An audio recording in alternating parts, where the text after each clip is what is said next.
Good morning, everybody. So pretty much I figured I'm gonna do a review on the shorts. There's plenty on the internet, but hey, I'm just excited. So I'm wearing the Camo Hero one now, but this is the Tecmo one. It's pretty sick. The mesh feels real nice. It's a little bit stretchy, so hopefully it won't get caught up when you're rolling. The double locking Velcro system, shoestring ties around your waist. But this is what I found super cool and didn't expect.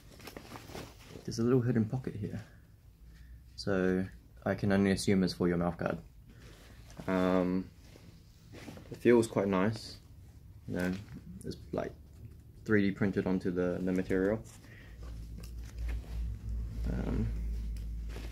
Yeah.